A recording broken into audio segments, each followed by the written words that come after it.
لم يلد ولم يولد ولم يكن له كفوا أحد صدق الله العلي العظيم اللهم صل على محمد وآل محمد کرب و بلا میں بانو پکاری میرے لال آؤ میرے لال آؤ کرب و بلا میں بانو پکاری تمہارے بنا ماں یہ کیسے جیے گی تمہارے بنا ماں یہ کیسے جیے گی ہوئی گود خالی ہے ماں کی تمہاری بہت یاد آتی ہے ماں کو تمہاری میرے لال آؤ میرے لال آؤ کرب و بلا میں بانو پکاری یہ سونا ہے جنگل کہاں سو رہے ہو یہ سونا ہے جنگل کہاں سو رہے ہو کہیں ڈر نہ جانا اکیلے ہو بیٹا بہت یاد آتی ہے ماں کو تمہاری میرے لال آؤ میرے لال آؤ کرب و بلا میں بانو پکاری بہن نے بھی تم کو لکھا ہے یہ خط میں بہن نے بھی تم کو لکھا ہے یہ خط میں بہت پیار کرنا ہماری طرف سے بہت یاد آتی ہے ماں کو تمہاری میرے لال آؤ میرے لال آؤ کرب و بلا میں بانو پکاری تمہاری جدائی میں بیٹا یہ مادر تمہاری جدائی میں بیٹا یہ مادر بہت رو رہی ہے تمہارے لیے بہت یاد آتی ہے ماں کو تمہاری میرے لال آؤ میرے لال آؤ کرب و بلا میں بانو پکاری اندھیرے میں بیٹا کہاں چھپ گئے ہو اندھیرے میں بیٹا کہاں چھپ گئے ہو نہیں ماں کی پرواہ ہے اتنا بتا دو بہت یاد آتی ہے ماں کو تمہاری میرے لال آؤ میرے لال آؤ کرب و بلا میں بانو پکاری کہاں حلق نازو کہاں تیر شوبہ کہاں حلق نازو کہاں تیر شوبہ لگایا ہے ظالم نے تم کو بیٹا بہت یاد آتی ہے ماں کو تمہاری میرے لال آؤ میرے لال آؤ کرب و بلا میں بانو پکاری کرب و بلا میں بانو پکاری یہ کم سن سا سن تھا میرے لال اصغر یہ کم سن سا سن تھا میرے لال اصغر ملا ایک قطرہ بھی پانی نہ تم کو بہت یاد آتی ہے ماں کو تمہاری میرے لال آؤ میرے لال آؤ کرب و بلا میں بانو پکاری خفا ہو کہ بیٹا کہاں چھپ گئے ہو خفا ہو کہ بیٹا کہاں چھپ گئے ہو بلاتی ہوں تم کو اب آتے نہیں ہو بہت یاد آتی ہے ماں کو تمہاری میرے لال آؤ، میرے لال آؤ، کرب و بلا میں بانو پکاری۔ میرا چاند بدلی میں کیسے چھپا ہے، میرا چاند بدلی میں کیسے چھپا ہے، بتا دو اے عالم بیاں کر کے سب کو، بہت یاد آتی ہے ماں کو تمہاری، میرے لال آؤ، میرے لال آؤ، کرب و بلا میں بانو پکاری، میرے لال آؤ، میرے لال آؤ۔ ایک مرتبہ سورہ الحمد اور 3 دفعہ سورہ قل هو اللہ پڑھ کر مرحوم حسن احمد ابن حسن حامد صاحب اور مرحومہ کنیس فاطمہ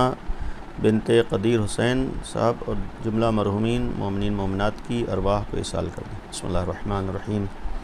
الحمدللہ رب العالمین، الرحمن الرحیم، مالک یوم الدین، ایاک نعبد و ایاک نستعین، اہدنا الصراط المستقیم صراط الذین انعمت علیہم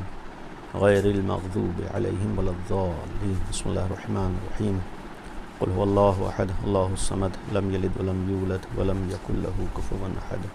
بسم اللہ الرحمن الرحیم، قل هو اللہ احد اللہ الصمد لم یلد ولم یولد ولم یکن له کفوا احد۔ بسم اللہ الرحمن الرحیم، قل هو اللہ احد اللہ الصمد لم یلد ولم یولد ولم یکن له کفوا احد۔ فاتحہ۔ بسم اللہ الرحمن الرحیم، الحمدللہ رب العالمین، الرحمن الرحیم، مالک یوم الدین، ایاک نعبد و ایاک نستعین، اہدنا الصراط المستقیم صراط الذین انعمت علیہم غیر المغضوب علیہم ولا الضالین۔ اعوذ باللہ السمیع العلیم من الشیطان الرجیم، بسم اللہ الرحمن الرحیم، الحمدللہ رب العالمین، والصلاة والسلام علی اشرف الانبیاء والمرسلین، خاتم النبیین رحمۃ للعالمین، ابی القاسم محمد وآلہ الطیبین الطاہرین المعصومین المظلومین، لا سیما بقیت اللہ فی الارضین، ارواحنا و ارواح العالمین علی تراب مقدمہ الفدا، ولعنت اللہ علی اعدائہم وغاصب حقوقہم وقاتلیہم ومنکری فضائلہم اجمعین، اما بعد، قال اللہ سبحانہ تبارک و تعالی وقولہ الحق، اعوذ باللہ من الشیطان الرجیم، رب حب لی من الصالحین فبشرناہ بغلام حلیم، فلما بلغ معه السعی قال یا بنی انی ارى فی المنام انی اصبحک فانظر ماذا ترى قال یا ابت افعل ما تؤمر ستجدنی ان شاء اللہ من الصابرین۔ ایصال ثواب کی مجلس ہے اور ایصال ثواب ہی کی غرض سے جو آیات آپ کے سامنے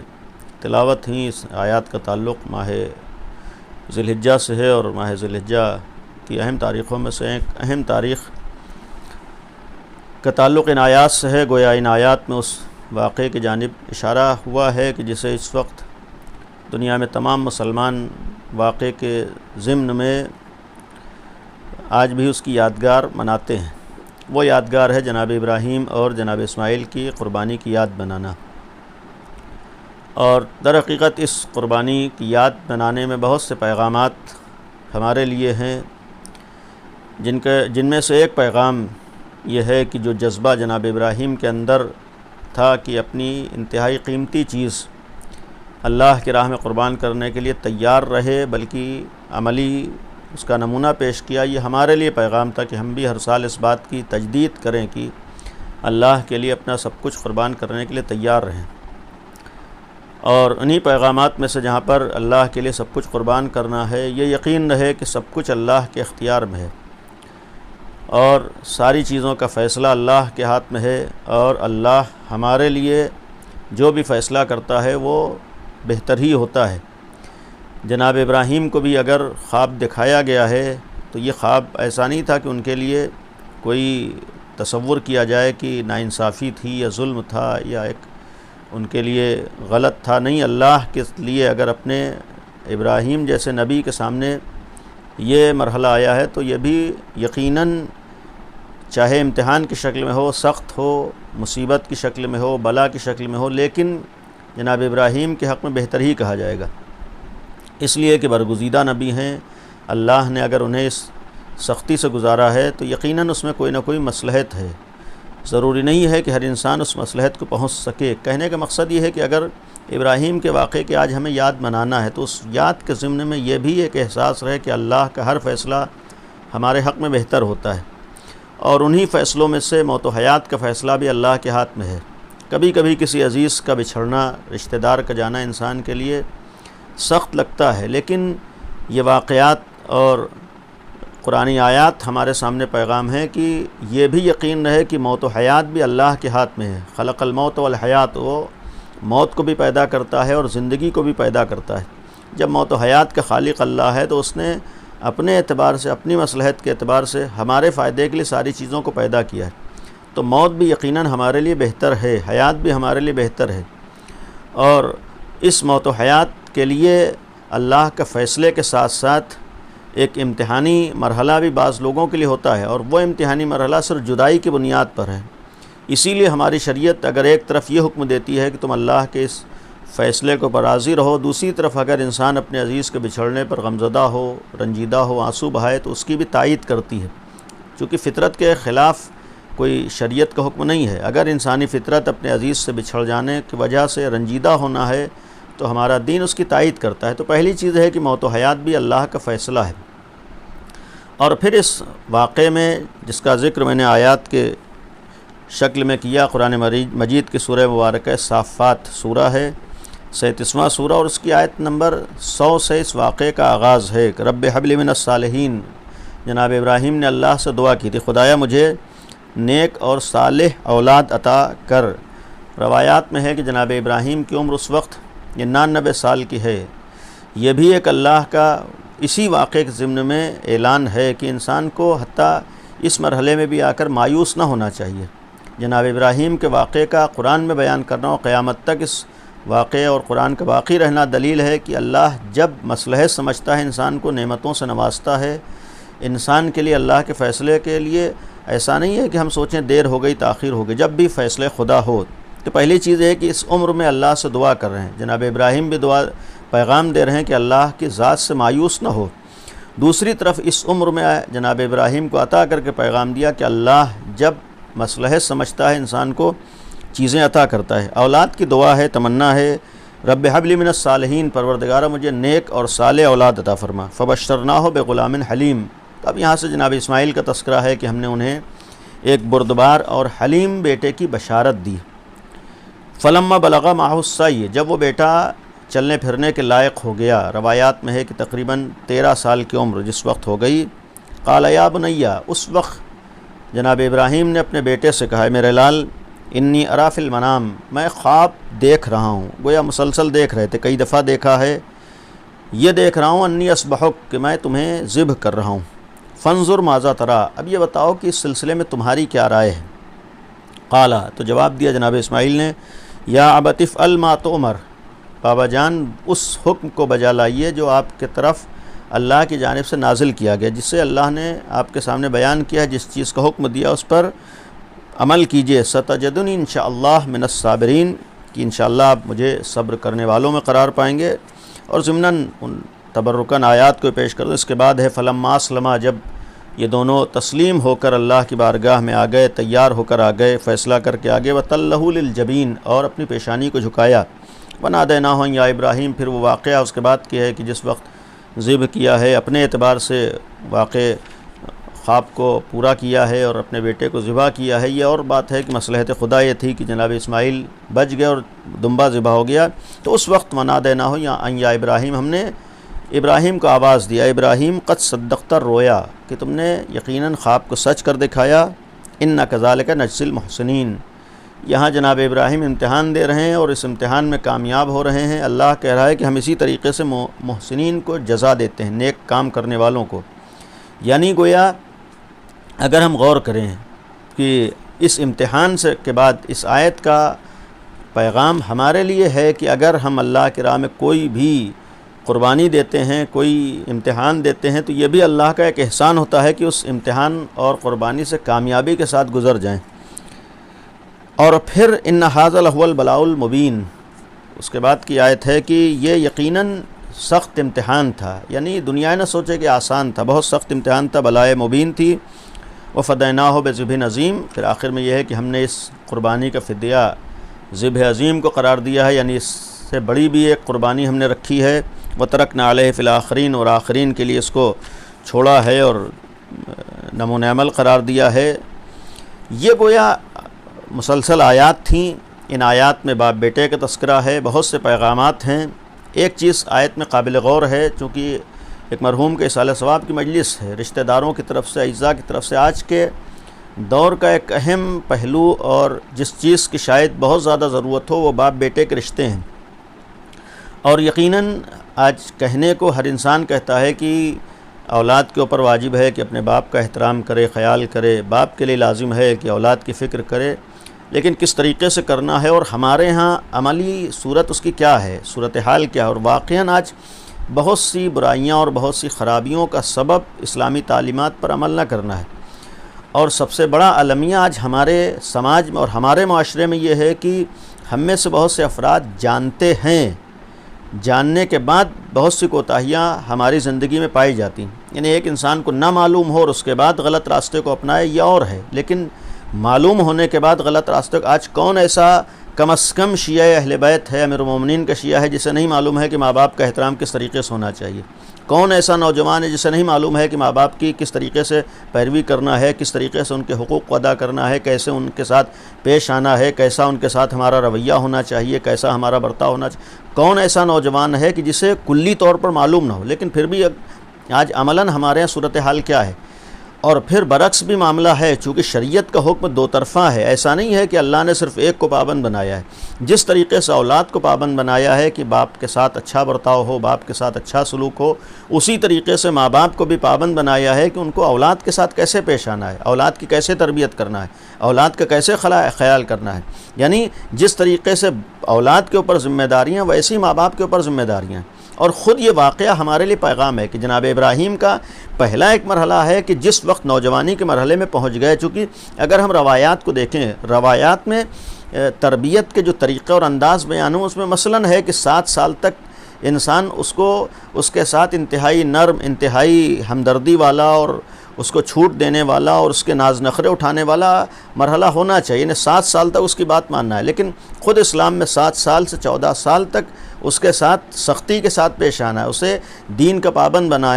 بنانا ہے، اسے شریعت کا پابند بنانا ہے، اسے مذہب کی پیروی کے اوپر آمادہ و تیار کرنا ہے۔ اور اگر مذہب کی پیروی پر آمادہ کرنے کے لیے سختی سے پیش آنا پڑے تو پھر کسی حد تک شریعت کی بتائی ہوئی سختی کو انجام دینا ہے۔ لیکن اس کے بعد پھر شریعت کہتی ہے کہ 14 سال کے بعد کا مرحلہ ہے وہ مشورے والا مرحلہ ہے، ساتھ دینے والا مرحلہ ہے، اس کو ایک احساس دلانے والا مرحلہ ہے کہ تم عمر کے اس مرحلے تک پہنچ چکے ہو۔ اور شاید یہی وجہ ہے کہ اس واقعے کا قرآن کریم میں بیان ہونا کہ جس وقت جناب اسماعیل ہیں، 13-14 سال کا سن ہے، باپ اپنے بیٹے سے ایک جملہ کہتا ہے، قال یا بنیا، اے میرے لال میں خواب دیکھ رہا ہوں، اور جناب اسماعیل بھی جواب دیتے یا ابت افعل ما تؤمر، بابا جان اس حکم کو بجا لائیے جو اللہ کہہ رہا ہے۔ ایک پیغام ان آیات میں یہ ہے کہ جناب ابراہیم کا اپنے بیٹے کو یا بنیا، اے میرے لال، اے میرے بیٹے، یعنی محبت کے ساتھ پیش آنا۔ دوسری طرف جواب میں جناب اسماعیل کا یا ابتے کہنا، اے بابا جان۔ یہ پیغام ہے کہ اگر شریعت کا حکم ہو، اگر دین کا حکم ہو، اگر آج اسلام ہمارے سامنے کوئی پیغام دے رہا ہو تو گویا یہ محبت کے رشتے درمیان میں رکاوٹ نہ ہونا چاہیے۔ یہ شاید جناب ابراہیم کا اس انداز سے خطاب کرنا اور جناب اسماعیل کا بھی اسی انداز سے محبت کے ساتھ اس رشتے کو بیان کر کے مخاطب بنانا، یہ پیغام تھا کہ اللہ کے احکام میں یہ رشتے رکاوٹ نہیں بنتے ہیں۔ یعنی یہ کبھی ذہن میں نہ آئے کہ ابھی عمر کیا ہے، کیسے صبح اٹھے گا، ابھی عمر کیا ہے، کیسے ابھی حجاب و پردہ کرے گی، ابھی عمر کیا ہے، کیسے ان پابندیوں کو جھیلے گی، ابھی عمر کیا ہے، اس عمر میں کہاں بھوک پیاس برداشت کرے گی۔ نہیں، یہ ہمارے پیغام ہے۔ ہم سے زیادہ ہمدردی کرنے والا خداوند عالم ہے، ہم سے زیادہ ہمدرد اللہ ہے، ہم سے زیادہ ہمدرد ہمارا معبود ہے۔ جب ہم سے زیادہ ہمدرد ہے تو جس عمر میں جو ذمہ داریاں اس نے بیان کی ہیں، ان ذمہ داریوں کو ہمیں بھی انجام دینا ہے اور اپنی اولاد سے بھی انجام دلوانا ہے۔ یقیناً اس میں کامیابی اسی اولاد کی ہے، اور پھر اس کے بعد جناب ابراہیم کا یہ جملہ کہنا کہ اے میرے لال تمہاری کیا رائے، یہ بھی پیغام دیا ہے کہ ایک انسان کی تربیت میں بہترین موقع اس وقت ہوتا ہے کہ اسے بھی اپنے کاموں میں شریک کیا جائے۔ اور پھر یہ پیغام جناب ابراہیم اور جناب اسماعیل کا دینا اس دور میں بھی ہمارے پیغام ہے کہ ایک طرف اسماعیل جیسی اولاد کے لیے ابراہیم جیسی تربیت ہمارے سامنے ہو۔ یقیناً ابراہیم کے بعد بھی الحمدللہ مذہب اہل بیت کے اوپر ہمیں یہ اس بات کا امتیاز حاصل ہے اور ہمیں اس بات کے اوپر فخر ہے کہ ہمارے یہاں نمونہ عمل صرف جناب ابراہیم نہیں ہے، الحمدللہ جناب ابراہیم بھی ہمارے نمونہ عمل ہے، جناب ابراہیم کے بعد فخر ابراہیم بھی ہمارے نمونہ عمل ہے۔ آج آل محمد جیسا بہترین کردار ہمارے سامنے موجود ہے، اہل بیت جیسا بہترین آئیڈیل ہمارے سامنے موجود ہے۔ آج واقعاً دنیا کی کسی بھی قوم کے پاس ایسے آئیڈیل اور نمونہ عمل موجود نہیں ہے جیسے اہل بیت کی شکل میں اللہ نے ہمیں عطا کیے ہیں۔ ہم صرف اسی بات کے اوپر اللہ کا جتنا شکر بجا لائیں کم ہے کہ اہل بیت کی شکل میں آج ہمارے سامنے نمونہ عمل ہے۔ آج دنیا محتاج ہے نمونہ عمل کے لیے، آج دنیا کے پاس کوئی ایسا آئیڈیل نہیں ہے جس کو سامنے رکھ کر اپنی زندگی کو کامیاب بنا سکے، لیکن اہل بیت جیسے کردار آج ہمارے سامنے۔ اور یہ بھی جملہ کہنے کا حق ہے کہ شاید آل محمد کا پیکر بشری میں روئے زمین پر بھیجنے کا ایک مقصد یہ بھی تھا کہ دنیا ان افراد کو نگاہوں کے سامنے رکھے اور ان کے کردار کو سامنے رکھ کر اپنی زندگی کو کامیاب بنائے، ورنہ یہ حقیقت ہے کہ ان کی خلقت نورانی ہے، اللہ نے انہیں نور کی شکل میں خلق کیا ہے۔ ان کی خلقت سب سے پہلے ہوئی ہے، جس وقت کائنات کا وجود نہیں تھا اس وقت اللہ نے نور محمدی کو خلق کیا ہے، اور نور محمدی کے ساتھ ساتھ اہل بیت کی خلقت اسی وقت ہوئی ہے۔ تو جن افراد کی خلقت نور کی شکل میں ہوئی ہو، کائنات کے خلق ہونے سے پہلے ہوئی ہو، یہ پیکر بشری میں بھیجنے کا مقصد دیتا ہے کہ دنیا کے سامنے ایک عملی نمونہ عمل موجود ہو، یعنی اہل بیت کے فضائل و کمالات کے ساتھ ساتھ آل محمد کی فضیلتوں کو بیان کرنے کے ساتھ ساتھ آل محمد کو اللہ کی جانب سے دیے ہوئے کمالات کو بیان کرنے کے ساتھ ساتھ شاید ایک ذمہ داری ہماری یہ بھی ہو کہ اہل بیت کو ہم نمونہ عمل بنائیں، اہل بیت کو ہم آئیڈیل بنائیں، اور اسی نمونہ عمل میں باپ بیٹے کا بھی رشتہ ہے۔ باپ کے ساتھ کیسے پیش آنا ہے، جناب ابراہیم اور جناب اسماعیل کے واقعے میں بھی ایک نمونہ ہمارے لیے ہے۔ اور پھر جہاں تک اہل بیت کے گھرانے میں اس نمونہ عمل کو دیکھنا ہے، بعض ایسے کردار ہیں، بعض ایسے نمونے ہیں، حتیٰ خود امیر المومنین جیسی ایک ذات گرامی اگر اولاد کے ساتھ پیش آنے کی بات ہے، اولاد کے ساتھ رویے کی بات ہے، اولاد کے ساتھ برتاؤ کی بات ہے، خود جناب ابو طالب علیہ السلام کا کردار اور رویہ دلیل ہے کہ جناب ابو طالب نے ایک طرف پیغمبر اکرم کی بھی پرورش کی ہے اور امیر المومنین کی بھی پرورش کی ہے۔ یہ صحیح ہے کہ ہمارا عقیدہ ہے کہ پیغمبر کو بھی اللہ نے سارے کمالات دے کر روئے زمین پر بھیجا ہے، امیر المومنین کو بھی سارے کمالات دے کر اللہ نے روئے زمین پر بھیجا ہے، لیکن ظاہری اعتبار سے تربیت کرنے والے جناب ابو طالب ہیں، ظاہری اعتبار سے پالنے والے جناب ابو طالب ہیں۔ جناب ابو طالب جیسی ایک ذات گرامی نے پال کر، تربیت کر کے، پرورش کر کے دنیا کو پیغام دیا ہے کہ اگر ابو طالب جیسی آغوش ہوتی ہے، یا یہ کہا جائے کہ نبی اور علی جیسی اولاد کے لیے جب تک ابو طالب جیسی آغوش نہ ہو اس وقت تک ایسی اولادیں سامنے نہیں آتی ہیں، یعنی گویا ایسی اولادوں کی بھی ضرورت، ایسی آغوش کی ضرورت ہوتی ہے نیک اولاد کے لیے۔ یہ آج اگر ہر باپ کی تمنا ہے، ہر ماں کی تمنا ہے کہ ہماری اولاد کسی لائق بن جائے، تو اس تمنا کے ساتھ ساتھ ضروری ہے کہ اپنے کو، اپنی آغوش کو اور اپنی تربیت کو اس لائق بنانا ہے کہ ایسی اولادیں ہمارے سامنے آ سکیں۔ اور اتنا یقین ہے کہ جب تک باپ اور ماں کے اندر بہترین کردار نہ ہو، اولاد کے ساتھ اولاد کو بہترین بنا دینا یہ آسان نہیں ہے۔ یہ بہت ہی کم ایسے نمونے تاریخ میں موجود ہیں کہ جہاں پر ماں باپ کے کمالات میں کمی کے بعد اولاد بہترین کردار کی مالک ہوئی ہے، یا تو مختلف اسباب اللہ کا رحم و کرم ہے، اللہ کے احسانات ہیں، اللہ کی جانب سے فیصلہ ہے، لیکن ہمارے سامنے نمونہ عمل بھی اس کے موجود ہیں کہ اگر اولاد کے اوپر ماں باپ کے اثرات ہیں تو یقیناً تربیت کے اثرات بھی اولاد کے اوپر آتے ہیں۔ اس کا صرف ایک نمونہ میں آپ کے سامنے عرض کر دوں، ماں باپ کے اثرات شریعت میں بیان ہوا ہے اور احادیث اس سلسلے میں بہت زیادہ ہیں، لیکن تربیت کی جہاں تک بات ہے، اگر واقعاً تربیت کے اوپر توجہ ہو جائے تو پھر شاید ماں باپ کے، یا ایک کے باپ کے ہوں یا ماں کے ہوں، برے اثرات کو بھی ختم کیا جا سکتا ہے۔ اس کا ایک نمونہ امیر المومنین کی زندگی مبارک میں ہے۔ مولائے متقیان نے ایک ایسے انسان کی تربیت کی ہے جسے محمد کہا گیا ہے، یعنی امیر المومنین کے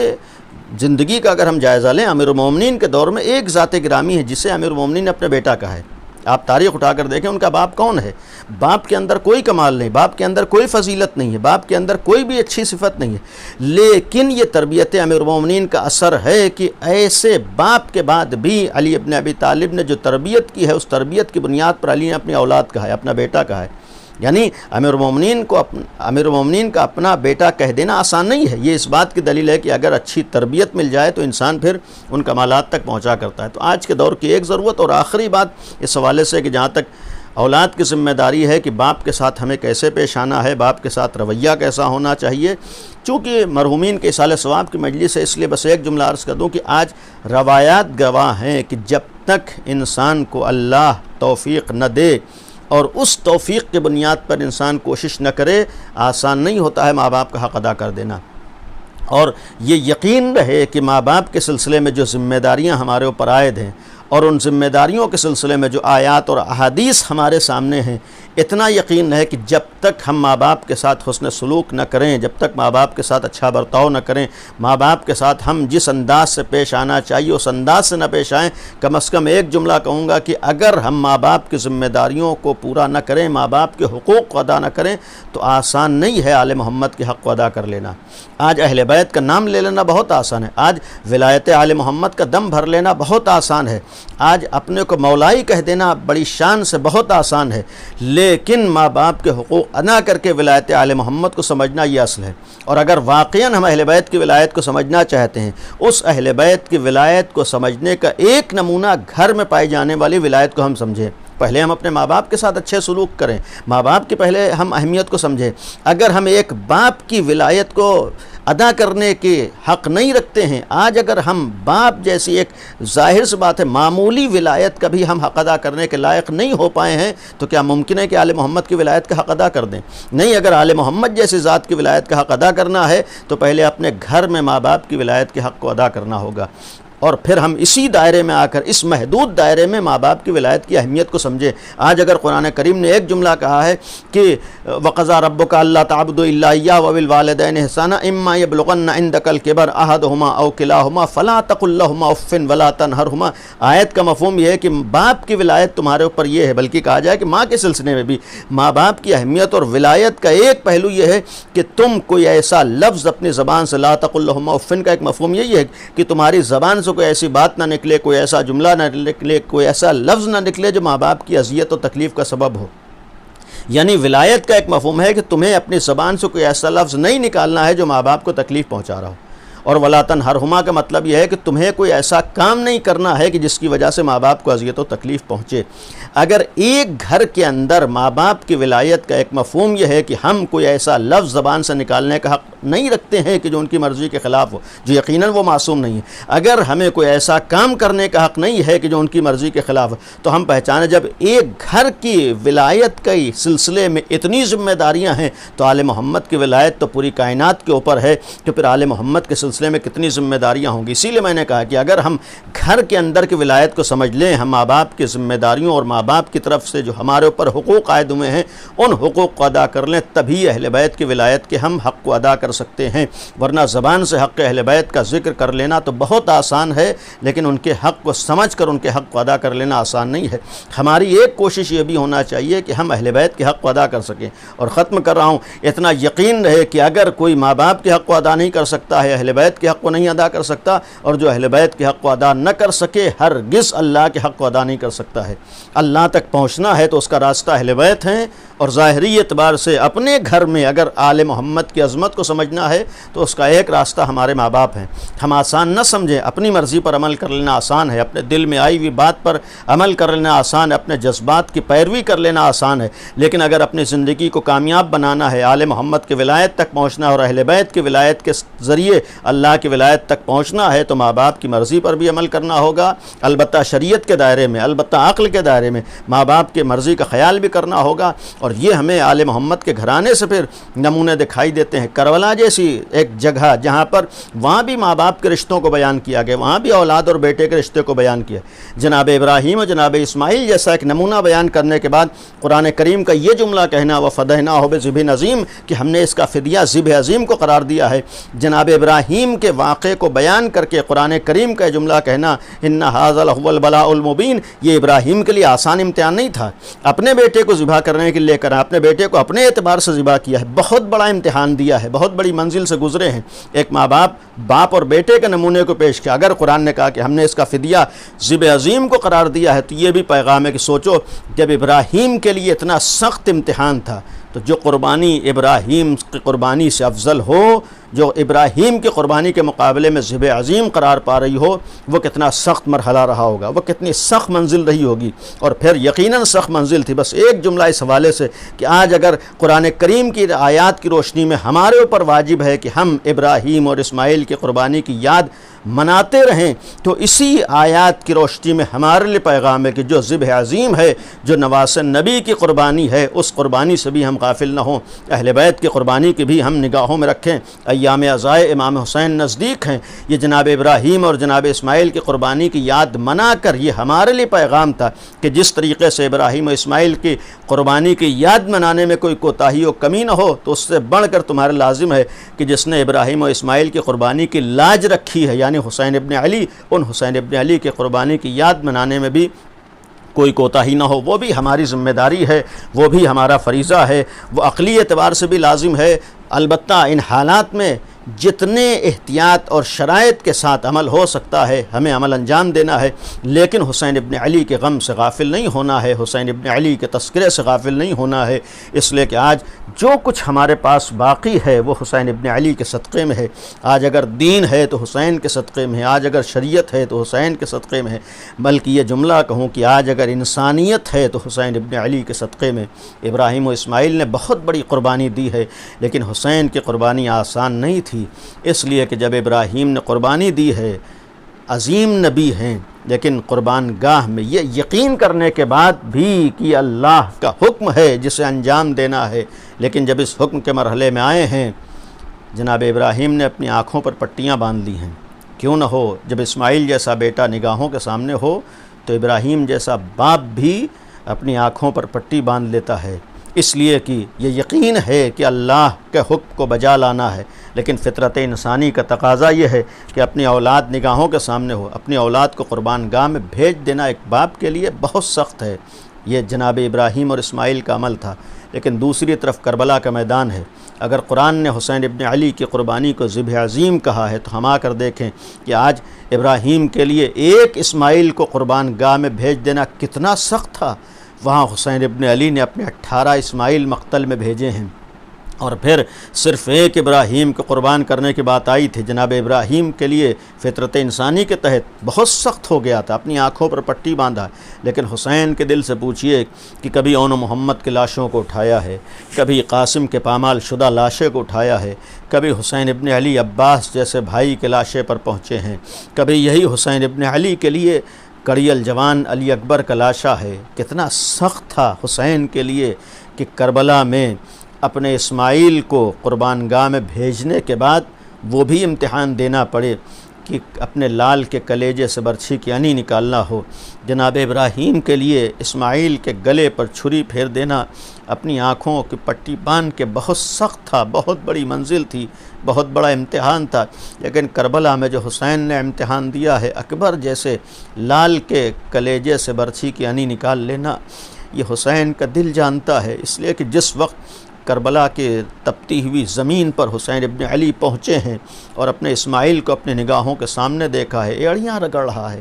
سوال کر لیا تھا میرے لال خیر تو ہے بابا جان، سینے میں برچھی کیانی ہے، تکلیف پہنچا رہی ہے۔ اس جگہ پر حسین نے امتحان دیا ہے، شاید اتنا سخت امتحان ہو کہ ابراہیم نے بھی اپنی آنکھیں کربلا میں آ کر بند کر لی ہوں کہ ابراہیم کے لیے اسماعیل کی قربانی آسان تھی، لیکن اس منظر کو اپنے نگاہوں سے دیکھنا آسان نہیں ہے۔ حسین ابن علی نے ایک دفعہ برچھی کیانی کو انگلیوں سے پکڑا ہے، اب جو امتحان دیا ہے، ایک دفعہ بیٹے نے تڑپ کے گلے میں باہیں ڈال دیں، بس ایک جملہ کہہ سکا، اے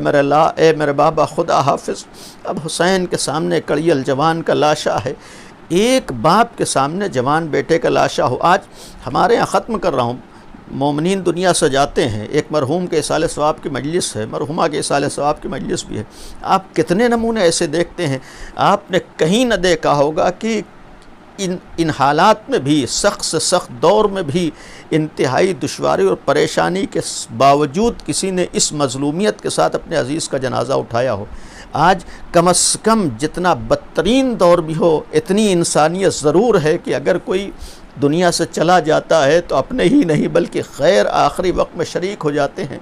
غیر دلاسا دینے کے لیے آ جاتے ہیں، غیر کاندھا دینے کے لیے آ جاتے ہیں۔ کربلا میں حسین کے دل سے پوچھئے کہ کتنا سخت امتحان حسین کے سامنے تھا کہ اب تک حسین نے مقتل سے لاشیں اٹھا کر خیمے تک پہنچا دیے، اب تک جو بھی لاشا حسین نے اٹھایا ہے کوئی نہ صحیح کم از کم کڑیل جوان ساتھ میں ہوتا تھا، علی اکبر سہارا دے کے مقتل میں لے کر آتے تھے۔ کسی بھی لاش پر حسین ابن علی پہنچتے تھے تو ساتھ میں علی اکبر ہوتے تھے، اپنے بوڑھے باپ کو سہارا دیتے تھے، اور دل یہی کہتا ہے کہ جب مقتل سے لاشا خیمے میں آتا ہوگا تو بیٹا موجود تھا، بیٹا جنازے کو سہارا دیتا ہوگا، بیٹا جنازے کو اٹھاتا ہوگا، لیکن ایک منزل اب حسین کے سامنے آئی ہے، کوئی نہیں ہے، اسی بیٹے کا جنازہ نگاہوں کے سامنے ہے، اور پھر ایسا جنازہ ہے جو روایت کے مطابق ٹکڑے ٹکڑے ہو چکا ہے۔ حسین اس جنازے کو اٹھانا چاہتے ہیں لیکن اتنا ٹکڑے جنازہ ہے کہ حسین سے اٹھ نہ سکا۔ ایک دفعہ حسین نے جنازے کو اٹھایا، پھر رکھ دیا، پھر اٹھایا، پھر رکھ دیا، ایک دفعہ نگاہ اٹھا کر دیکھی، خیمے کے در پہ چھوٹے چھوٹے بچے نظر آئے، کسی باپ کے سامنے یہ منظر نہ آیا ہو، آواز دیتے اے بنی ہاشم کے بچوں آؤ اکبر کے جنازے کو سہارا دو۔ اللہ لعنت اللہ علی قوم الظالمین۔ سيعلم الذين ظلموا أي منقلب ينقلبون۔ خدایا ہماری اس عبادت کو قبول فرما، پروردگارہ اس عبادت کو مرحومین کی مغفرت کا ذریعہ قرار دے۔ خدایا آل محمد کا واسطہ ہے، پسماندگان کو صبر عطا فرما۔ پروردگارہ ہم سب کو اپنے مرحومین کے لیے زیادہ سے زیادہ اصالہ ثواب کرتے رہنے کی توفیق عنایت فرما۔ معبود عظمت اہل بیت کا واسطہ ہے، آل محمد کا واسطہ ہے، کرونا کا خاتمہ فرما۔ معبود اس وبا سے دنیا کو نجات عطا فرما۔ پروردگارہ تو رحیم و کریم ہے، تیرے رحم و کرم کا واسطہ ہے، آل محمد کا واسطہ ہے۔ عزائے امام حسین کا زمانہ نزدیک ہے، ایام محرم نزدیک ہے، معبود عظمت حسین کا واسطہ ہے، اس امتحان سے ہم سب کو نجات عطا فرما۔ خدایا اس محرم میں جس طریقے سے ہم عزائے امام حسین کرتے تھے اسی طریقے سے ہم سب کو عزائے حسین کرنے کی توفیق عنایت فرما۔ پروردگارہ آل محمد کا واسطہ ہے، حاضرین کی تمام دلی حاجات، ناظرین کی تمام دعاؤں کو قبول فرما۔